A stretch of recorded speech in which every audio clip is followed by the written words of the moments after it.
आज महाराणा प्रताप जयंती है और इससे रिलेटेड एक बचपन का किस्सा याद आया।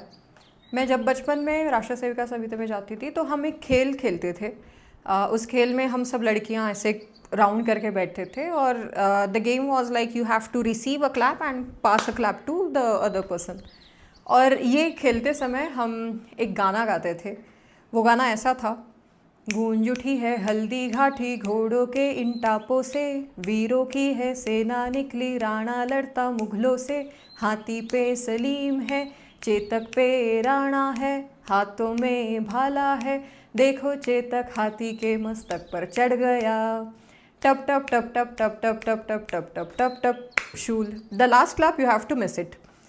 ये एक फोकलोर है तो इसमें एक छोटा सा एरर है कि तब सलीम बहुत छोटा था, तो ऐसा कहते हैं कि जो हाथी था वो मुगलों के जो सरदार थे मान सिंह, उनका हाथी था और राणा ने उन पे हमला किया था। एनीवे, तो वो खेल खेलते समय हमारे आंखों के सामने वो एक हल्दी घाटी का विजुअल आ जाता था। चेतक घोड़े पे बैठे हुए महाराणा प्रताप हमें दिखते थे जिनके हाथों में एक बड़ा सा भाला है और एक मुगलों का सरदार है और एक युद्ध चल रहा है, द हल्दी घाटी बैटल। ये खेल खेलते समय हमारे आंखों के सामने सब विजुअल आ जाता था।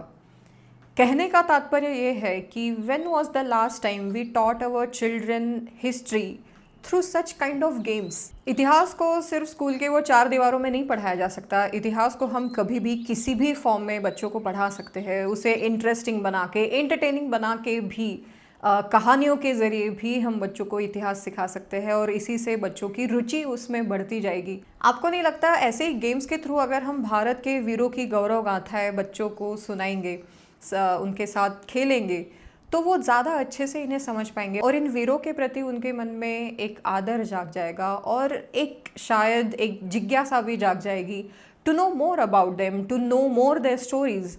और मुझे लगता है आज हमें ऐसे ही कुछ गेम्स इन्वेंट करने की ज़रूरत है। Well, I can see there are actually some good games जो मार्केट में आए हैं बच्चों के लिए, स्पेशली जो रामायण महाभारत और छत्रपति शिवाजी महाराज के हिस्ट्री के ऊपर बेस्ड है। I would encourage parents to purchase such games and teach your children the history in a more playful way.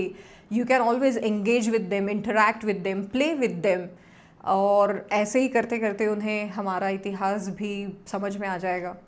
तो आपने बचपन में अगर ऐसा कोई इंटरेस्टिंग गेम खेला है जिसके थ्रू आप इतिहास को समझ पाए, या फिर कोई भी ऐसा गेम जिसके थ्रू आप कोई नॉलेज एक्वायर कर पाए, अगर ऐसा कुछ है तो मुझे कमेंट में ज़रूर बताइए। Share this video with the parents who are actually in search of such good games for their kids and follow control of Bharat for more such content.